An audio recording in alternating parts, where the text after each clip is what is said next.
What's up, guys? Winter Kills here, coming at you guys with a brand new Burning Abyss deck profile. I know the last one that I did a little while ago got quite a bit of feedback, positive and negative, which I totally understand now looking back. But I've got a brand new, fully updated and tested, hours of testing on stream. If you want to follow me on Twitch where I stream most of these decks, check that out in the description below. But I've been putting tons of hours into this deck, and finally got it to a point where I'm really happy with it, more so than I ever was in the past. It's a rock BA build, and I want to preface, because some people were really upset that I didn't play the Danger engine in it last time, and I want to preface I'm not running it because, not because I don't think it's good, right? I think the Dangers are great cards, you know, they're fantastic for a deck like this, but this is a budget variant that does not need the Dangers, does not rely on the Dangers being here, is not any less good because of the Dangers aren't in here. You know, it's just a really solid build all around, utilizing the rock engine that has become more and more popular with Burning Abyss, that I am continually becoming more and more of a fan of. Yeah, it's just a really solid build all around. We'll go through it here in just a moment after a quick shout out to our sponsor over at Imperium Duelist for providing some amazing gaming accessories such as these sleeves here on the extra deck and the main deck, and this beautiful Millennium playmat dice and things of that nature as well. So if you want to check them out and get some of these great products for 10% off, you can do so by using that code down in the description below. But without further ado, we'll go ahead and jump in to the first few cards here, which are Skarm. I'm playing 2 Skarm. In the last build I was playing 3, decided to cut it down to 2. I didn't like the idea of opening up multiples, mainly because a lot of these BAs are not the greatest, because some of the best BAs that we can play are limited to 1. So a lot of the other BAs we play are just names essentially for being able to, you know, be able to rank 3 spam, sort of, so to speak, help go into Dante, other rank 3s, or to be able to help go into cards like Cherubini.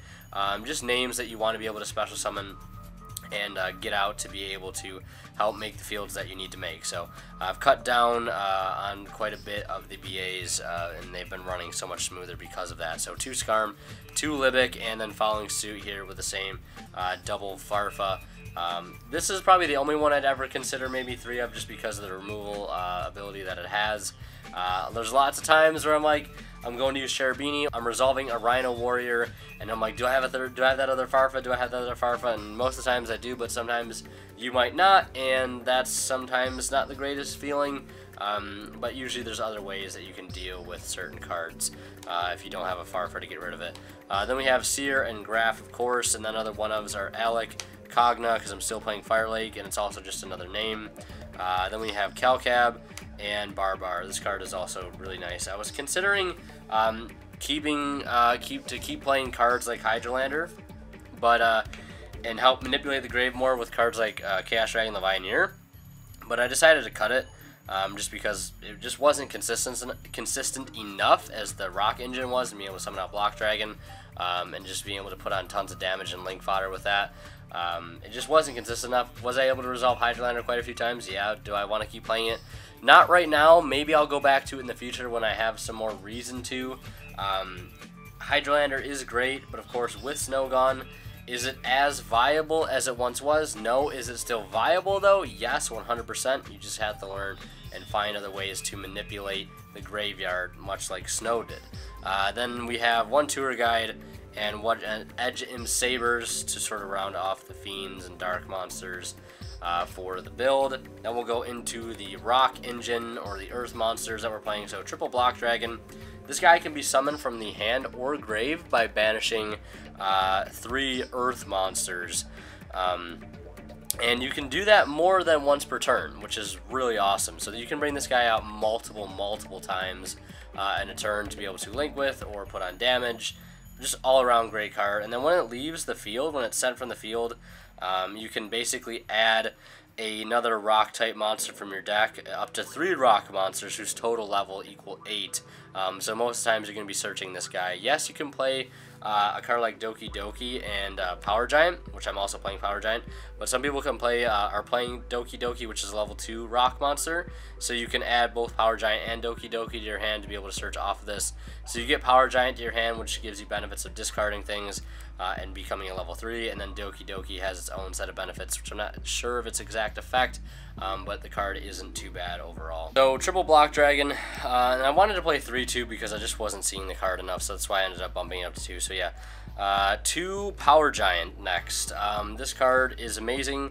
It helps send monsters from your hand to the graveyard to be able to summon itself out. It becomes a level 3. It basically loses the level of the monster that you discarded for it. So if you discard a level 3, it hits the board as a level 3. And it also has an effect that said if this card attacks or is attacked until the end of the damage step, any effect damage you take becomes 0, which can come up, I guess, sometimes. I'm not sure when that would come up, but I guess it does. And one other thing that's also notable about this card is that you can just summon out an attack at 2200, and it can steal games sometimes at 2200. It's just a pretty strong card to be able to play. Really, really liking it. Then we have 3 Fiendish Rhino Warrior, of course, a staple in this deck, if you will. It's also an Earth monster, conveniently enough.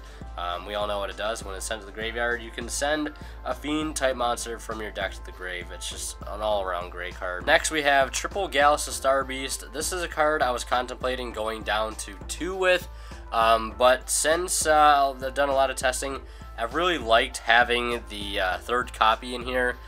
When I cut the Phantom Knight engine out a little while ago, I bumped this card down to 2 because I was playing a lot more traps. I tested a more trap-heavy build with cards like Breakthrough Skill and Lost Wind, and just more trap cards like Imperial Order, just trying a more trap-heavy build. But I kind of miss this card, and the fact that it's an Earth as well is also very advantageous for a card like Block Dragon. It's just a great play starter, and I really like seeing it, so I think 3 is nice. 3 Mathematician. This card is a 1-card Cherubini with Sabers and just any other card in your hand to be able to stack to the top of your deck. So very, very powerful card. It's also an Earth monster. Just a Foolish Burial on legs, if you will. Then we have the Psychic Engine, double wielder, double tracker.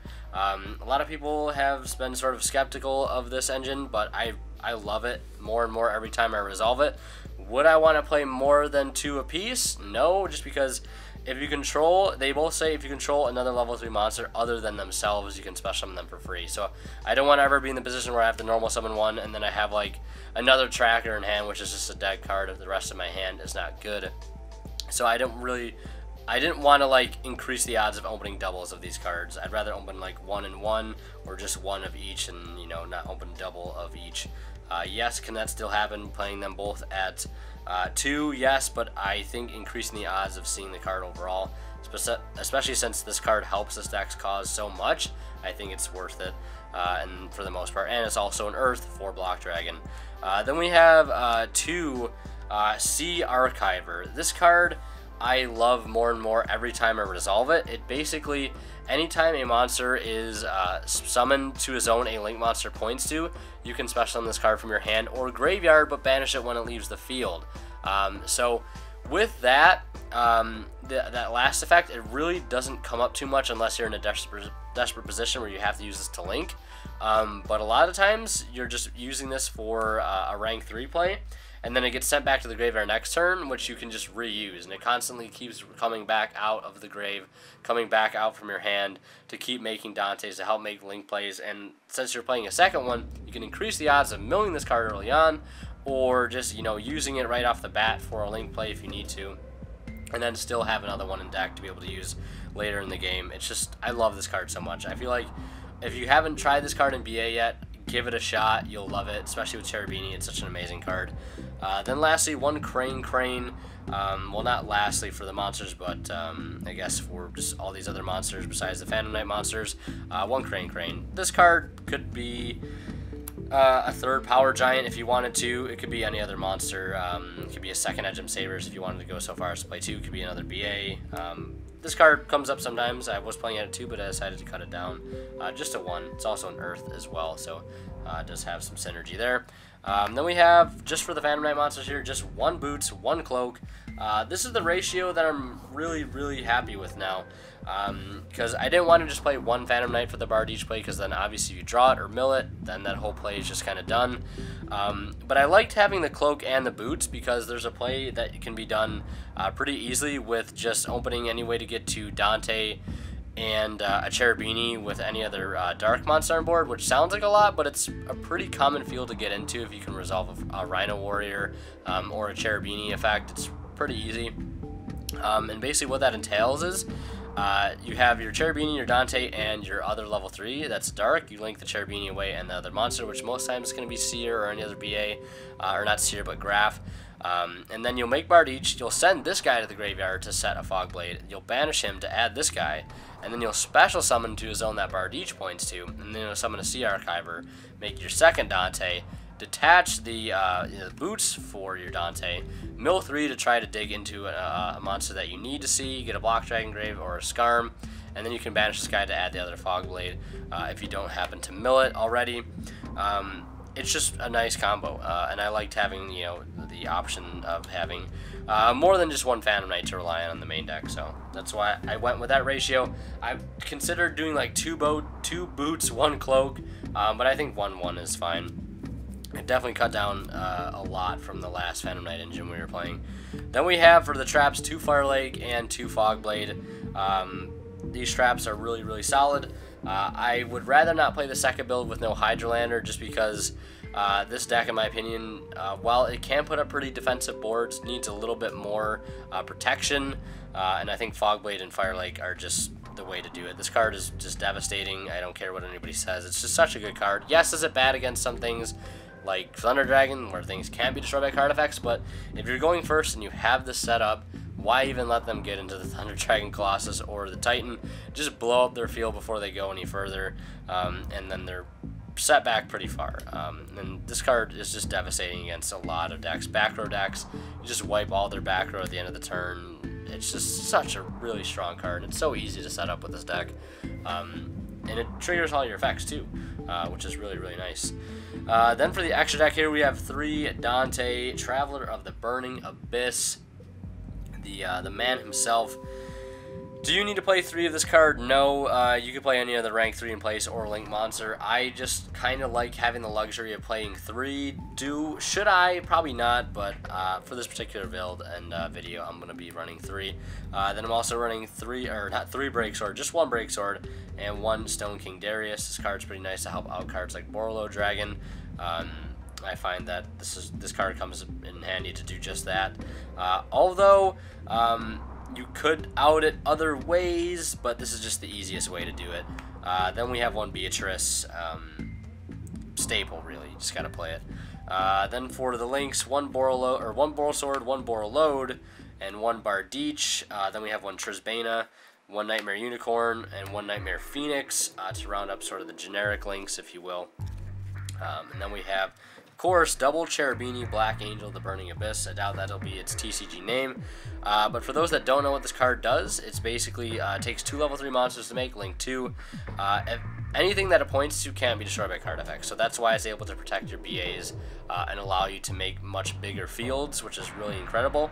And then it says, if this card in the field will be destroyed by battle or opponent's card effect, you can send any other card you control to the graveyard, which allows you to selectively choose what cards on your field you want to send to the graveyard and what effects you want to get. Do you want to send this Dante with a Farf under it? Do you want to send this Dante with a Graph under it? Do you want to, like, it just gives you so much control, and this card can stick to the field for quite a few turns, and then it lives to see the next turn, where then you can use its effect, which is basically just send a level 3 monster from your deck to the graveyard, and then target a Burning Abyss monster in the field. It gains attack and defense equal to the set monster's attack and defense until the end of this turn. You can only use the effect of Cherubini, Black Angel, with Burning Abyss once per turn. So the effect to send is cost, so that cannot be Ash, which is really incredible. But it's just a Foolish Burial every turn for your level 3s, which is really nice. Getting cards like Sea Archiver or Edgem Sabers, or getting cards like Fiendish Rhino Warrior to the grave, very crucial. Then the 1 Synchro is the Bryanek. And then lastly here for the last extra deck monsters, Dante, Pilgrim of the Burning Abyss. This card is incredible, and I don't want to cut it because I don't ever want to miss out on the opportunity to be able to summon this card. If my opponent does decide to destroy the Cherubini, they should be punished for that, and they should have to deal with the Pilgrim. But yeah, that's it for this deck profile. It's quite a bit different than the last one, and I really hope you guys enjoyed this updated post-Dark Neostorm Burning Abyss deck profile. And if you did, be sure to drop me a like, leave me a comment down in the comment section below on what you think. And yeah, I was able to provide you guys with a pretty solid budget variant for Burning Abyss once Dark Neostorm rolls around on May 5th. And yeah, I'll be doing plenty more testing of this deck on stream, so don't forget to follow me there if you haven't already, and also follow me on Twitch and Facebook and Twitter, and join the Discord as well. And also, lastly, don't forget to check out Imperium Duelist if you haven't already.